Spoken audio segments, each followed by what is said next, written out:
What's up, everybody? Welcome back into another episode of Talkin the Gridiron. My name is Brandon. Beside me is Dylan. We got all kinds of stuff for you today. We're going to talk about state of the franchise again. This time we're talking about Dylan's Chicago Bears. UFL announced today that they're expanding. Department of Justice opened up an antitrust investigation against the NFL today for TV deals. We'll talk about that. Guess the players based on their career chains. And then we'll look at the Buffalo Bills opponents for the 2026 season. Take a guess at their record. All that on today's episode of Talking the Gridiron. Again, welcome in. We're going to start off with a little bit about what was announced today. So this was as of 2 p.m. Central Time. The Department of Justice opens up an antitrust lawsuit or investigation into rather the NFL has violated anti-competitive practices with its television contracts that require consumers to pay subscription costs to watch some games. A government official said this is about affordability and creating an even playing field for providers. Going to be interesting. So the NFL has an antitrust exemption for the negotiating of its television contracts through the Sports Broadcast Act of 1961. They currently have contracts with ESPN, ABC, NBC Sports, CBS Sports, Prime Video, and Netflix to air its games across the regular season and playoffs. Dylan, what are your thoughts? I mean, I know this is a interesting dilemma because we see a lot of the rising cost of Netflix and HBO Max. All this stuff is adding up to just be able to watch one or two games throughout the season. Yeah, I mean, I don't know. I think it's one of those things that everybody kind of knew was going to happen, as far as like games were eventually going to make their way to places like that. Like it just wasn't going to be like, on TV anymore or anything like that, But I do think it's pretty ridiculous that, like, if you want to watch some games, like, you have to buy the subscription or, be on someone's account. If you're going to go the, legal route, Right.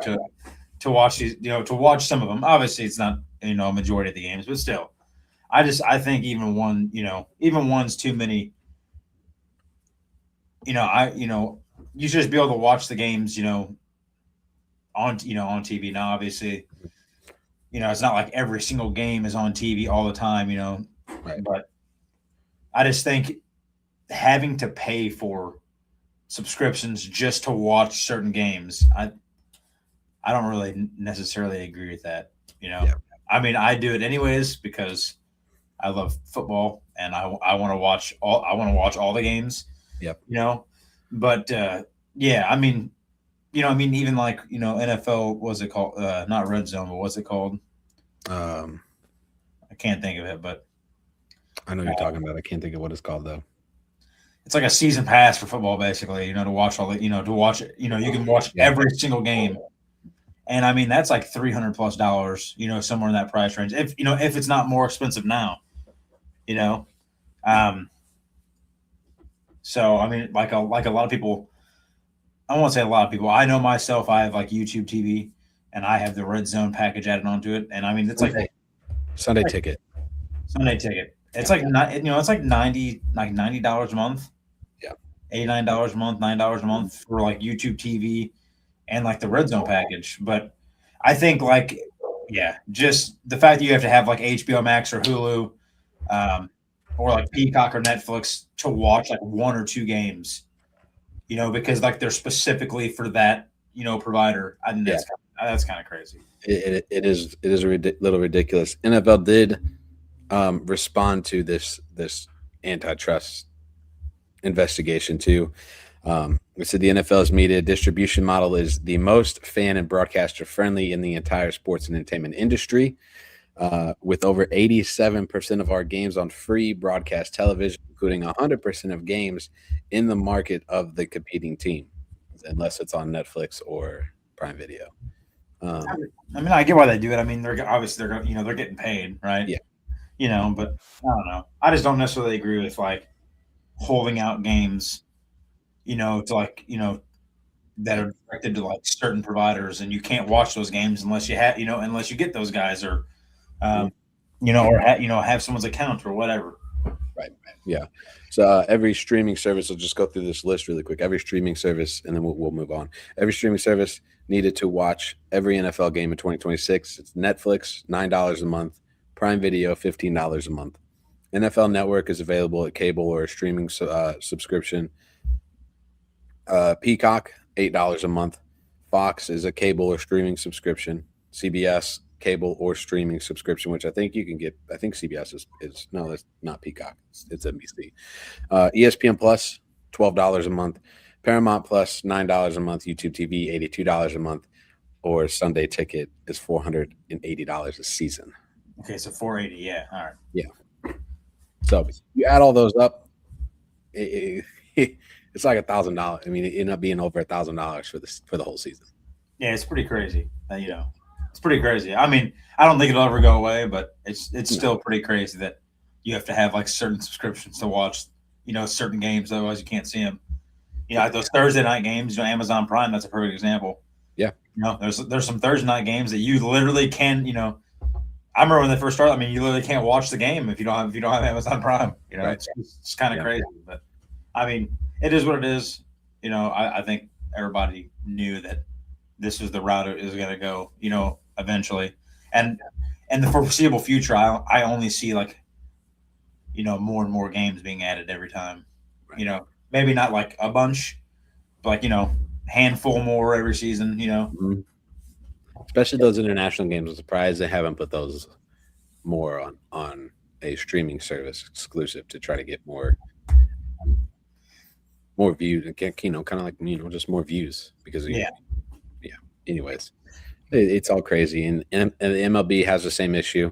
You can't watch any of the like here in St. Louis, for example, especially with the Blues now too, with FanDuel Sports Network closing or ending at the end of the first round of the playoffs. The Blues are also going to be in the same situation that the Cardinals were just in. So now, who knows what's going to happen there? But you have to pay like $99 a year for just to watch the Cardinals. Through MLB or Cardinals TV and whatnot. So it's all a mess, and it's kind of crazy. It is. Yeah. Moving on here. Got a little Dexter Lawrence news. He wants out of New York. We'll kind of go through these quick little snippets before we jump into the fun stuff. Dexter Lawrence requested a trade. Out of New York for the Giants. He hasn't shown up to offseason programs yet, but it doesn't necessarily mean he'll end up anywhere. That he's just requested a trade. Harbaugh said that we'll find out. I think the prospects of a return are going to be high because of the Giants. Speaking for the Giants, we want Dexter here, and I believe Dexter wants to be here, and that's a good formula. So, been a pretty solid staple there for the Giants over the last couple of seasons. Dexter Lawrence has been. So we'll see if they can work something out. He's scheduled to make $20 million this coming season. That put him as the 10th highest paid interior defensive lineman in the NFL. They don't want to trade him, but sometimes you just gotta move on from people. Yeah, it gets like that sometimes, especially on teams like that. So, yeah. Harbaugh said on Tuesday that asked about Kayvon Thibodeau too, said future that everybody is tradable at this point.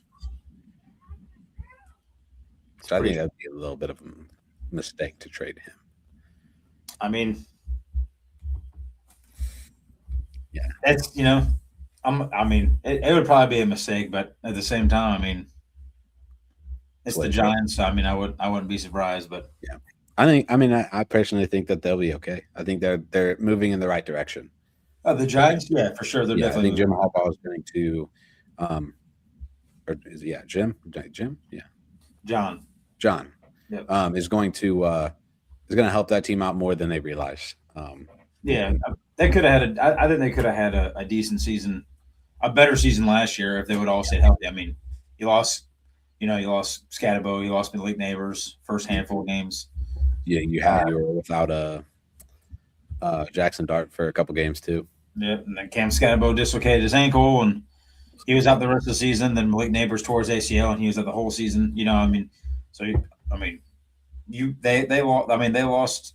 Quite a few players. I think they could have. They would have had a better season. They were definitely. It'll be interesting to see how those guys play together because that could be a pretty decent team, to be honest. Yeah, especially if they end up drafting Jeremiah Love too, or end up getting Jeremiah Love. Could be interesting. Could be a fun team to watch. Could be NFC East. I saw this and I haven't seen anything since. And this was on NFL.com.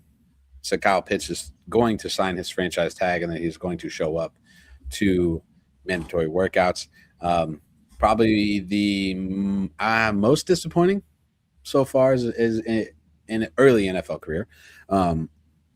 Not living up to the hype that we all thought he was going to have for Kyle Pitts. Yeah, I mean, he's played 5 seasons in the NFL, so yeah. He did 1,000-yard season. That was his first year. I mean, he didn't have an awful season last year. It wasn't over the top, but it was better than. It was his second best season of his career. I mean, he had 928 yards. He had 5 touchdowns. He was averaging about 10.5 yards a catch. So he had 88 targets, which is his most ever in a season. Yeah. I don't know. I mean, he had a little bit of Kirk Cousins. He had a little bit of like Michael Penix. He hasn't had like the most like fantastic quarterback play. Right. But I mean, he definitely he's definitely been like underwhelming. He's definitely, there's a lot of hype around him, and he is good. I do think like given like a good situation, like everyone's healthy on the team. Quarterback's playing good. He's playing good. They could be. He could be a real threat because he's for how tall he is, he's really fast. Right. He's just a big dude in general. So, yeah, I mean, underwhelming career so far, but it seems like he's on the right track. He looked pretty good last season. So, yeah, I would agree. I think the right quarterback I think is going to make a big difference for him. Rather that's which I imagine it's going to be Michael Penix Jr. going into the season, but I know they also have to Tagovailoa as well. But I don't know. We'll just have to see. You get a new head coach, new GM. There's a lot of changes in Atlanta over the last couple of months that hopefully are going to be a positive thing for the Atlanta Falcons going forward. I forgot one. I forgot the Texans exercised their fifth year option for quarterback CJ Stroud and All-Pro defensive end Will Anderson Jr. CJ Stroud will make $25.9 million a year for this coming season. In 2027. I'm sorry, in 2027. Anderson will receive $21.5 million in 2027, and both salaries are fully guaranteed. It's kind of like a precursor to a contract extension. You think? I think both these guys probably should get a contract extension with the Houston Texans. I mean, they probably will. I mean, Will Anderson for sure. That guy's a freaking animal. He's so good. He's so good. CJ Stroud, the last 2 seasons has been not great. Like not great. I mean, he's averaging over 3,000 yards. I mean, his first year, 23 touchdowns, 5 interceptions. He had like over 4,000 yards, 4,100 yards, and then last year he had like 3,700-ish yards. And then the year before he had 3,700 yards, and last year he barely broke 3,000. But he just wasn't playing well. Like there was a lot of turnovers. I mean, in that playoff game against the Pats, he had 5 interceptions, four. Yeah. I mean, you can't do that in those games, And like the defense was, like their defense was playing really well. Like Texans defense was. If the offense would have been like on the same page last year, like the Texans could have been a really dangerous team. Like we could have very well saw the Texans in the Super Bowl, if their offense would have been, on point. Right. They just weren't because the Texans' defense is great. But C.J. Stroud, he has struggled with turnovers the last 2 years. I mean, he has 20 turnovers within the last 2 years combined. And his passer rating has been up and down. I mean, 2024's passer rating was 87. Yeah. And last year was a 92.9, which obviously is an improvement from the 87. But I know he still struggled last year. And I like C.J. Stroud, so he came from Ohio State. I'm an Ohio State guy, so I liked him. He was good in college. But obviously we know those don't NFL and college don't transition, hand in hand all the time. Yeah. I mean, he'll probably get a contract extension. But he definitely needs to be careful. He definitely needs to have a better season this year. Yeah, the next 2 years might be it could be a telling sign for the Houston Texans in which direction they're going to go at the quarterback position, because we see it time and time again that you can get a team to the playoffs, but if it's a wild card exit or a divisional round exit every year, at some point you have to go, we gotta find somebody who can get us to the next level. Yeah. And their team will be fully healthy. I mean, like Nico Collins is having trouble back and forth, and I think Tank Bell, towards ACL or whatever. So a lot of those guys are up and down, back and forth. So hopefully, they can stay healthy, and then they can have a good season, because Nico Collins, I mean, one of the best receivers in the NFL. So.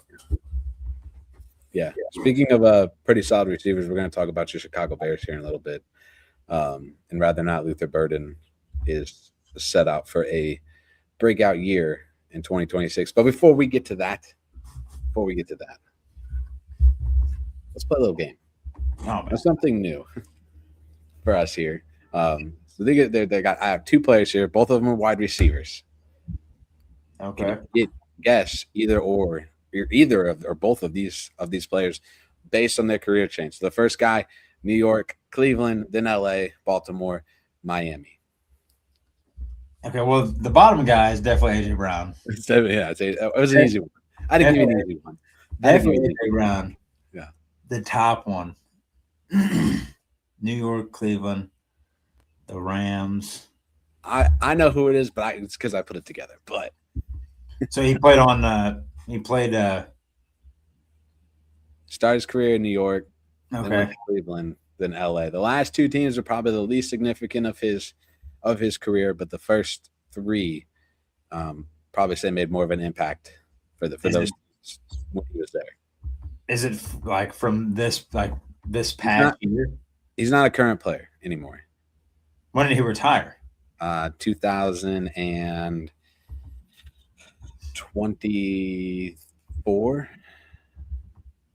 2024. Let me double check that.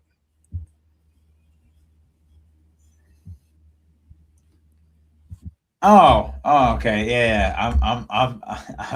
I'm figuring it out. Started 2024. Yeah. So he was drafted by the Giants? Yes, drafted by the Giants. He had a pretty good rookie season. Pretty good career with the Giants. His peak was really high, and then he kind of fell off. When he got traded to Cleveland, yeah. Yeah, and then each team just went more significantly downhill. Yeah, I don't remember if he won a Super Bowl with LA or not. He did. Yeah, he won it. That's the year he tore his ACL. Odell. It's Odell Beckham. It's Odell Beckham. Hey, I didn't know. I figured you'd eventually get it. I didn't know how long it would go though. But yeah. Odell Beckham was the first one. Bottom one's AJ Brown. Both wide receivers. The amount of teams just kind of like threw me off. I'm like, oh my god. I instantly started thinking of teams like this, like someone from like now. Yeah, that's why I had to ask like if he's retired or not. Yeah, he's retired. I figured the Baltimore Ravens and the Miami Dolphins would have been like what? Like, it's kind of messing me up because I was thinking of someone, like I said, like from this, from like right now, and that's why I had to ask. And then I kind of started putting pieces together. And I'm like, who went to LA, then Baltimore, and then I was starting to think, and I'm like, oh, okay, all right, figuring it out. It was 2 years in between his last season with LA and then when he signed with the Baltimore Ravens in 2023 or 2023. as well. So yeah, I think if I said, I think he did win a Super Bowl in LA. Did they win a Super Bowl that year, or did they just go to the Super Bowl? That was the year because Matthew Stafford has two now, right? Yeah. Yeah, that was the first one they won against. No, just one. Just one. Just one. Yeah. Oh no. Okay, then I guess he didn't. I guess It was maybe 2022, so it was the year after. Yeah, because I remember he tore his ACL, and he was having like an all right. He was having like an all right like year at the Rams. Yeah. Then he tore his ACL. Yeah, you're right. I don't think they won that year. No, it was the year after that, after he left. Because I think they drafted Cooper Kupp that year. Not Cooper Kupp. No, yeah. I don't remember off the top of my head. It might have been Cooper Kupp. No, I don't think it was Cooper Kupp. I don't know. Off the top of my head, I don't remember at the time. But yeah, you got Odell Beckham at the top, AJ Brown at the bottom.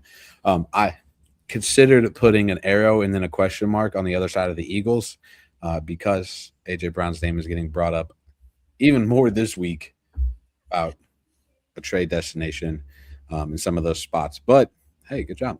I'm proud of you. Oh, thanks. Yeah, for getting both of them. Go back to where we were at here. Really quick, we'll bring this up. UFL expansion. UFL announced today that they are already going to expand for the 2027 season, welcoming a team in Oklahoma City. Add to their list of teams to make it, I believe, 9. They are planning on adding at least one more for the 2027. I think it was 27 season. It might have been 28 season. But we do know of one team so far in this expansion, which is a team in Oklahoma City. They're going to play at a new venue that is being built right now, 2028. So they'll start their season, their UFL team in 2028. There'll also be another team, like I mentioned, by that time. Now, I think they said they're wanting to get to 16 teams by 2032. Is this something you think is sustainable for the UFL? A lot of changes over the last couple of years, but I I guess you won't know until you find out. You know, I mean, people love football, so I mean, as long as you can, keep it interesting. Yeah. Because that's the problem with like a lot of these smaller leagues is they're not. I don't know.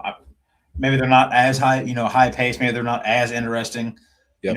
I'm not really sure what the main reason is why people don't watch the smaller leagues. Maybe it's just not as exciting as the NFL. Maybe people just like the NFL and not any other football. There's a brand thing, Dylan. It's a brand thing. But I mean, just like people in general, don't really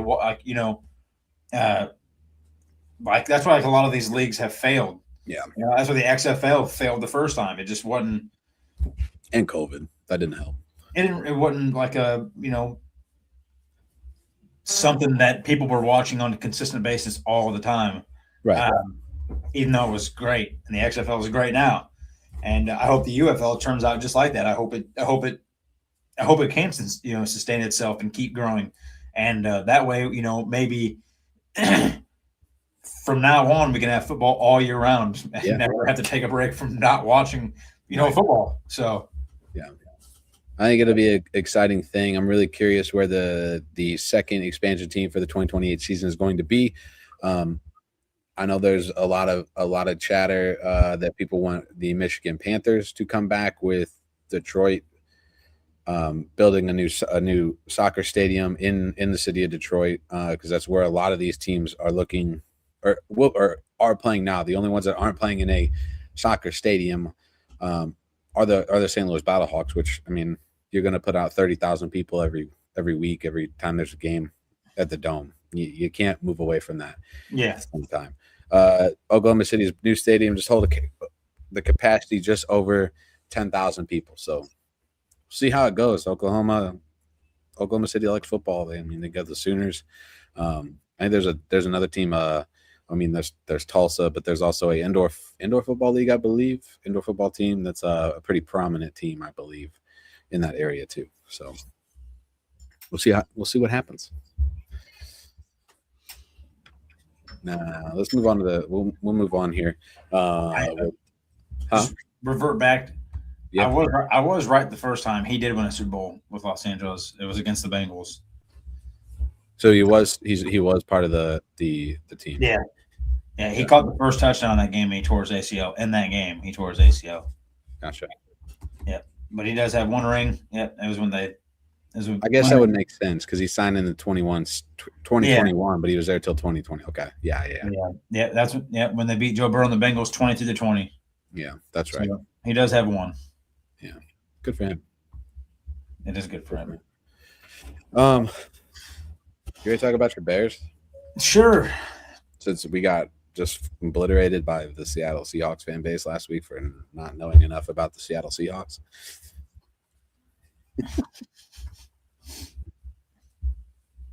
Let's talk about the Bears. In this week's State of the Franchise, we're talking about the lovely Chicago Bears who are,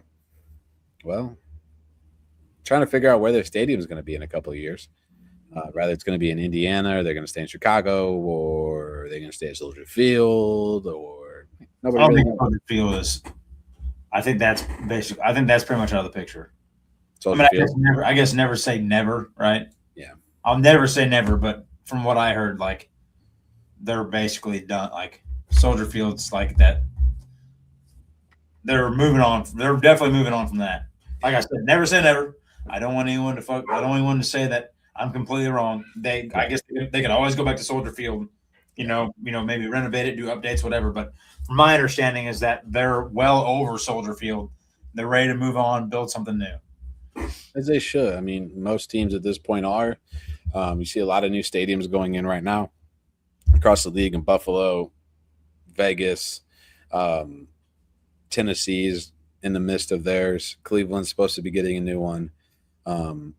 As well. So there's a lot of teams that are changing these up. I'm going to throw this poll in. So this is the first time we've done this because StreamYard just dropped this either today or sometime this week. But it's a live active poll that I'm going to throw in. I'm just curious to see how it works. But the question is, will Chicago Bears win the NFC North in 2026? Let's see what happens here. I believe you should be able to vote in this poll. If you're watching along with us, you should be able to. Hopefully, type one or two in chat. So apparently, if you type 1, you vote yes. Type 2 for no. Type 2 for no. 1 for yes. Dylan, I'll start that question with you. Do you think the Bears would win the NFC North in 2026? I mean, I think they have a good chance. It's hard for me to be like super confident because I haven't been in like this spot, before, like where we've won this many games, like played this well. But like I've been in spots where like we've played well, and then like we just have like a complete downfall and we just crumble. Right. But I definitely think that we have the team. On both sides of the ball to be able to keep up with teams in the NFC North now. I don't think it's like it was before where we didn't really have like a defense or an offensive line. Like when Justin Fields was here, like we had a decent offense, but we had no offensive line and our defense was always back and forth. And then, then our offense would be really bad and our defense would be better, Right. We have a very well-rounded team, right? Especially like we got center Garrett Bradbury, we got Kobe Bryant from the Seahawks. We're signing linebacker Devin Bush from the Browns. We got Khalif Raymond. He's just gonna be like a nice little slot receiver type of guy. Yeah. It sucks, Drew Dalman retired. It sucks that we let go of, that we released Tremaine Edwards. I really liked Edwards. I did.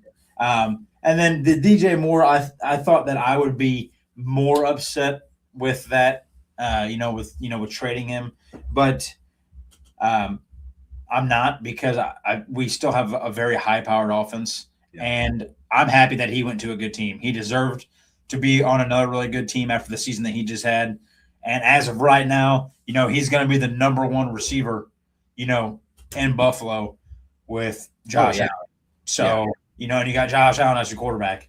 So, I'm happy he went there, but we have a really good team. I think we have a really good shot. I personally think it's going to come down to us and the Packers again. I hate the Packers more than anything, but they always when they're good.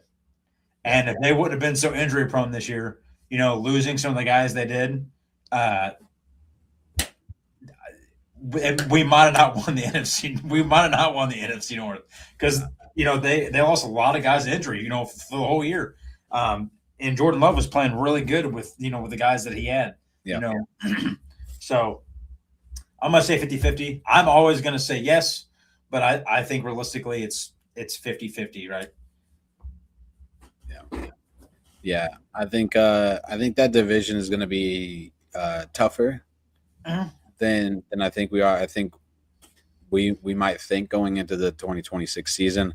I think Green Bay is still going to be Green Bay. I think a team that, and I mentioned it last week, that Minnesota came on really strong at the end of last season. They won 5 straight to finish out 9-8 and finish third place in the division above the Detroit Lions, who've also finished 9-8.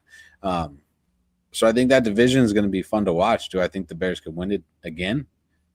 I think so, but it's gonna take what happened this past year, and they're literally, they're gonna have to you compare 2024 to 2025, and they weren't getting those lucky bounces in 2024, where they got those in 2025, and then, obviously helped in some cases. The defense was a lot better in last season, as well. It was one of the most effective defenses in the league, which is crazy because it was we were literally the number one team in takeaways, but we still allowed some of the most points per game. Yards. We had some bad statistics, but the thing about last season is our defense was better, but we had a lot of takeaways. We had a lot we produced a lot of turnovers, right? A lot of interceptions, a lot of fumbles, and we made the most of those. And our offense, was top tier, in almost every category. The thing that scares me is what you just said, and I'm sure a lot of people are going to say it in some clips you put out or whatever. I'm sure they'll say it. We won 7 games or something like that. And in the fourth quarter, last second, you flip those 7 games around almost at the year before. Now, obviously, the year before wasn't 7, but it was still 3 or 4. I think it was 4. I think you flip those games around. Maybe we don't. You take away the 7 games. We're probably not even talking playoffs at this point, right? So that's the only thing that scares me is, I don't think all of it was luck. I do think some of it was. I'm not going to sit here and act like some of it wasn't luck. Yeah. I don't think all of it was because we did play well in those high pressure situations. But some teams blundered really bad, like the Packers. They folded like a $2 lawn chair twice. The last 2 times we played, the last 2 times we played them. Look at the wild card game. What was it? 21-3. At one point, yeah. They were literally opening up a can on us, and there was nothing we could do. There was zero we could do, and then they started folding. Their coach Matt LaFleur got super conservative and thought he could just coast to a win, and that they just kept leaving the door open for us over and over and over and over again. So Jordan Love get hurt in that game? Nah, that was the game, not the wild card game. That was in the regular season, right? Yeah. Okay. But it'll be very interesting to see, how this season plays out and if we get some of those bounces out, because I don't think we're going to win 7 games again in the fourth quarter. Yeah. It was. That was literally literally like a miracle season. You don't see teams win games in the last second of the fourth quarter 7 different times. Right. So in the same season, at that. I thought I had more on here, but I guess not.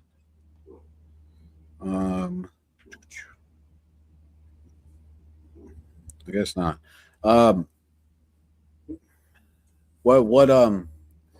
You look at the wide receiver. You mentioned DJ Moore, being traded to Buffalo.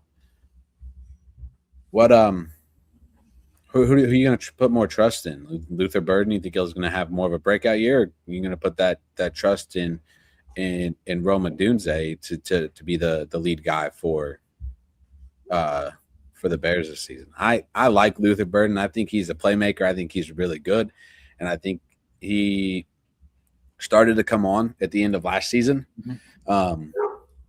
which I think was a sign that, hey, maybe DJ, before any of us even realized it, maybe that DJ Moore is probably going to be gone anyways, that they were going to move on from him. But DJ Moore, or not DJ Moore, Roma Dunze or Luther Burden, who do you got more trust in going into this? I mean, before Roma Dunze was hurt last season, I mean, he already was the number one guy. I mean, he took that spot over. He took that spot away from DJ Moore. So I would say Roma Dunze is going to have more trust because him and Caleb Williams have already established that, relationship.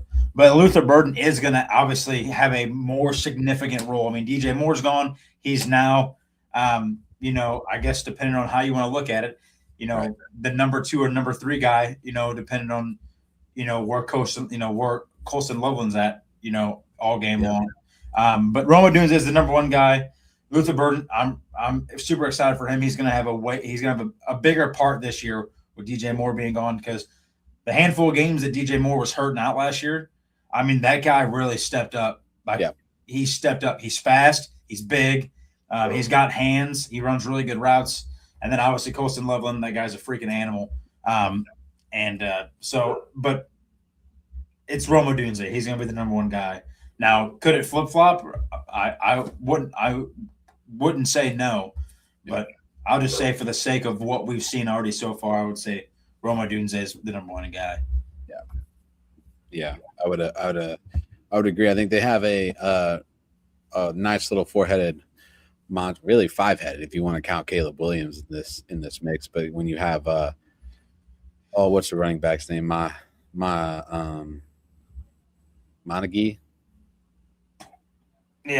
Something like that. Yeah, you got a Dunze, and then Burden, and then Loveland, and then you still have Cole Kmet too, correct? I don't think he's went anywhere. No, Cole Kmet's the Cole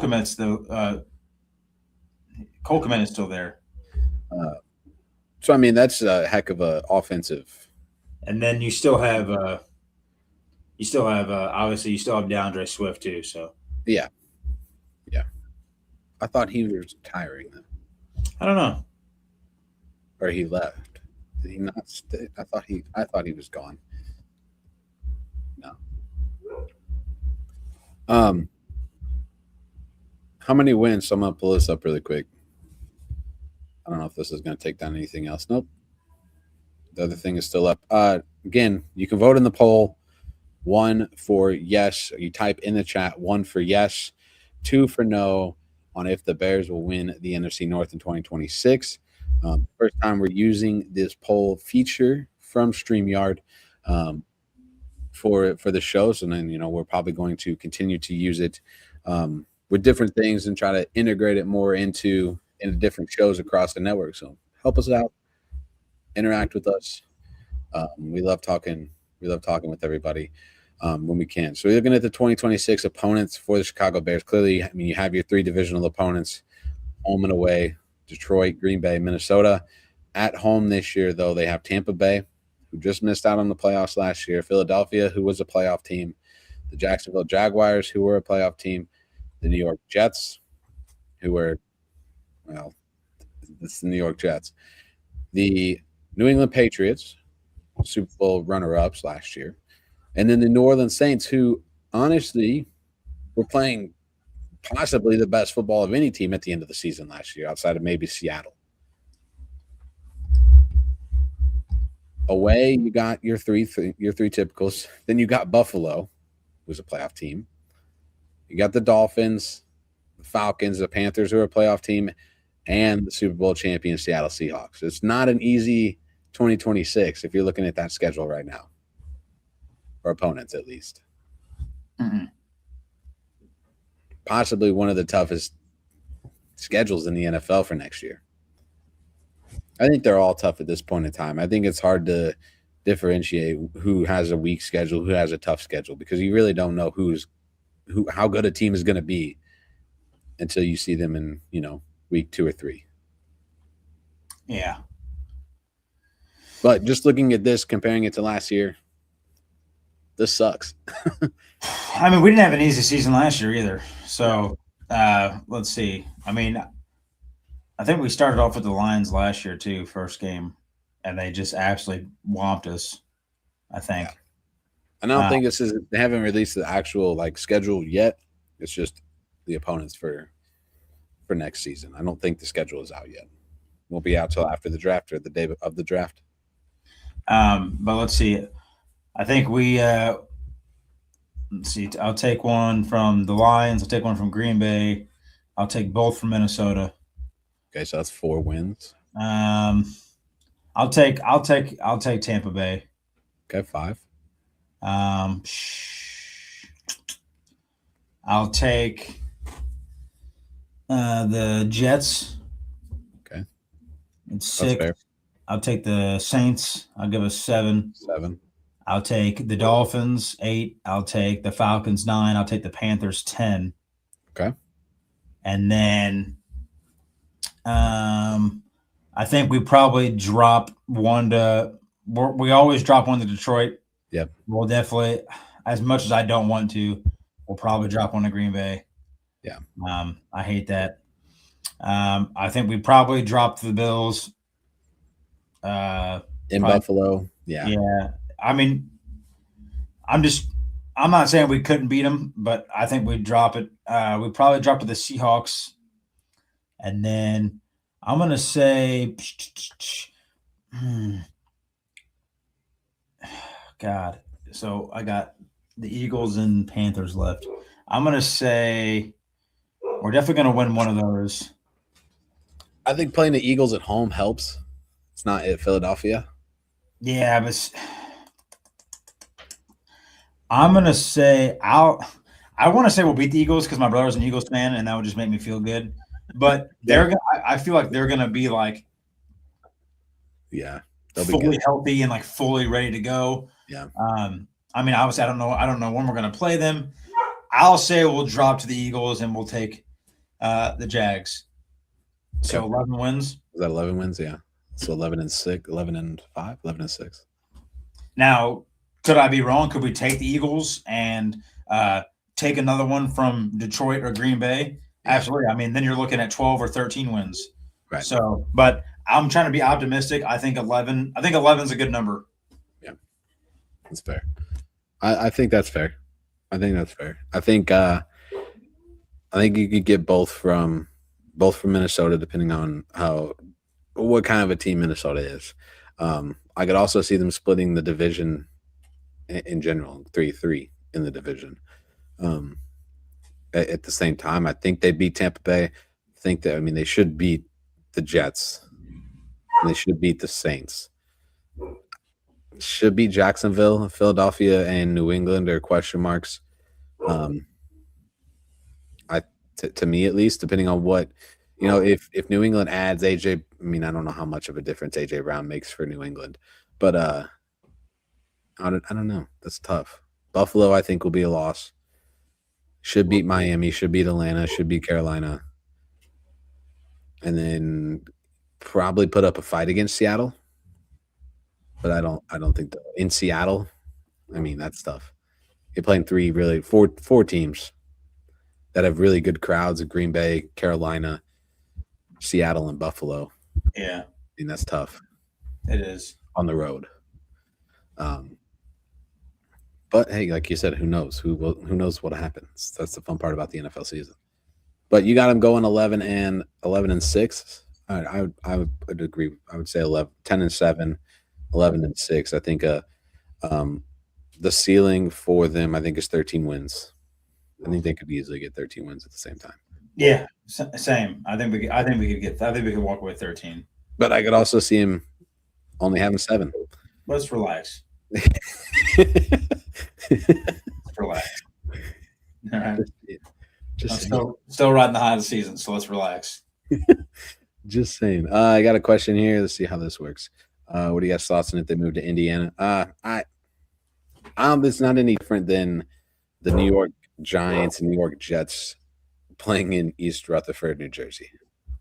I mean, it's different for me, right? Well, yes, obviously, but yeah. You know, I don't really necessarily like that. Like, how do I root for a team that was the Chicago Bears? Now it's a completely different team.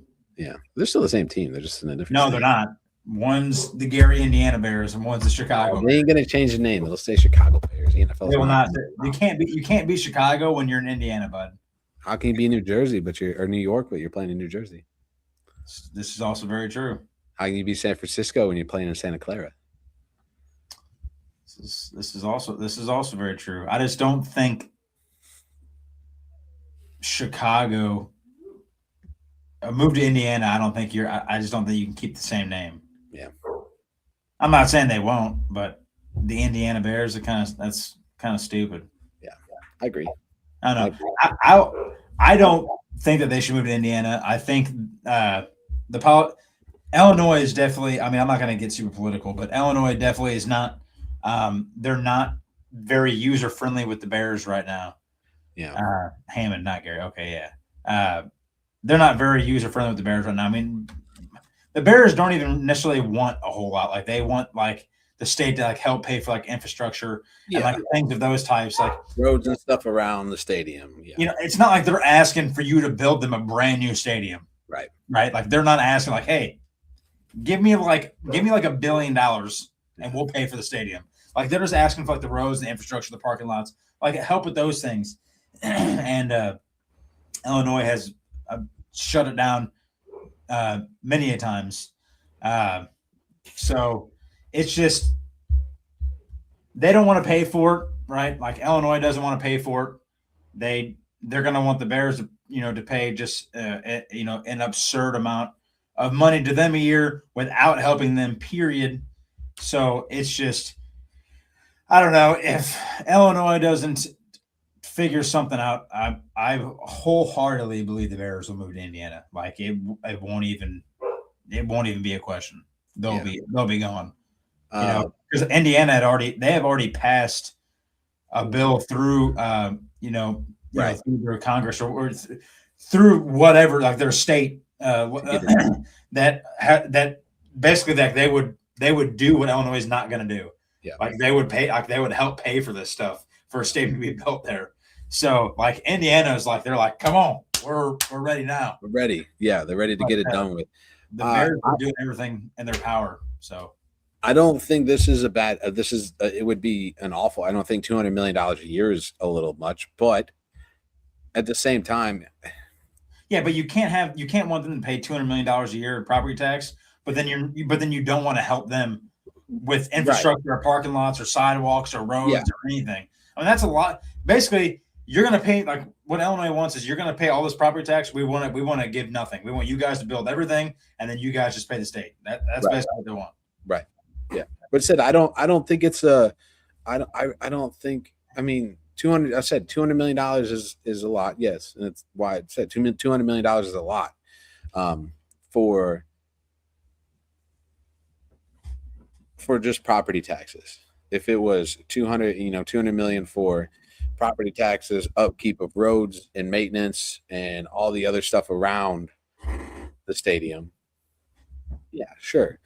At the same time, like, you can't we can't keep having NFL teams and the owners who are multi-million, multi-billionaires to continue to keep doing what they're doing also, and not having to pay certain things where a lot of people, throughout the states, throughout not just Illinois, but in other states as well, are being kind of left on the hook when it comes to stadiums and teams and whatnot. Being from St. Louis, I mean, rooting for the Rams and watching how all that transpired and basically how the city of St. Louis put everything out there for the Rams to stay in St. Louis, only to basically get their, kind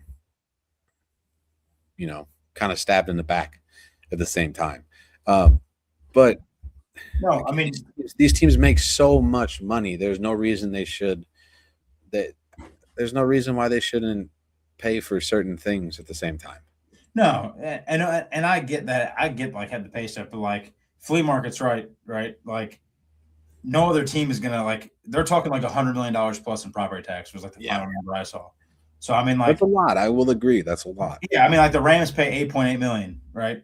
Like the Rams pay $8 million in property taxes. Like that's a lot of money, man. Like the crazy thing is, like they want them to pay like this $100 million plus, whatever the final number is going to be in property tax, but like, they don't want to, like they don't want to help the Barrows out here. Like they're not going to give a tax break. Like they're not going to help with infrastructure. They're not going to help with like they're not going to help with anything. Like basically, they just want them to pay what would be like the highest property tax that a team would pay in the NFL, in its history, without giving anything, and like Flea Market said, Indiana's already passed everything they need to pass. Like they're ready for the Bears to come like right now. Yeah. Like they've agreed to everything. Like they're ready right now. So basically it's really up to the Bears right now. And then, I mean, it's really up to Illinois. Like it's really up to like JB and those guys. Like, are they going to cut a deal with the Bears and have them stay in Illinois, or are they going to go? I saw some of the interviews that JB's given, and he doesn't really seem to care a whole lot. It doesn't really seem. He's like, oh, we've talked, and if they decide to move on, then it is what it is. So, I mean, I don't know. Yeah, it could just be one of those things where they're waiting for one side to break to see how much they can, how much they can get. Maybe this is just this is politicians going up against business owners at the end of the day. They're trying to get the politicians are trying to get the best of bang for their buck, while the billionaires and millionaires are trying to do the same thing. So it could just be a little rubbing of the knuckles to see who breaks first in this situation. At the same time, I don't see them leaving Illinois. I think they'll end up figuring something out at the end of the day. But we've seen crazier things at the same time. I just don't see them. I don't see them leaving Illinois. I don't. It would be weird. It would be weird, and it's a lot of money that Illinois is going to be losing out on, or even the city, Arlington Heights or Chicago, however they're going to figure things up, that they'll be missing out on. Yeah, I mean the Bears basically because Soldier Field is a park district. Yeah, right. The people who own the Chicago Bears do not own Soldier Field, so the Chicago Bears pay like $0 in property tax. Right. Because it's a park district, so they don't have to pay anything. Yeah. So I mean, I understand Illinois wants them to pay something, right? If a stadium in Arlington Heights was to be built, but I think the fact that, like Flea Market said, I think the fact that they're starting off at $100 million to $200 million in that range, that's just kind of absurd. Yep. I don't think any team would be like, yeah, I'll pay the $100 million a year in property tax. Right. Yeah. I agree. I mean, yeah, I'm not against that. I think that 200 million is crazy. That is a lot. I said, unless there's other things inside of that 200 million that would, consistent upkeep of, area around the stadium and whatnot. But it sucks that they, looking at moving out of Soldier Field, because it's such a historic. Out of Soldier Field, out of Chicago, it sucks, man. Out of Illinois, completely. I mean, yeah. But it's what it is, and that's not going to be the first team to move out of a historic stadium. It won't be the last, unfortunately. Yeah. I was going to talk about before. You got anything else on the Bears Nope. for you? Okay. I don't have anything else on the Bears. I was going to look at the Buffalo Bills opponents, but I think I'm just going to wait. I don't think we're going to do that today. I think we're going to call it.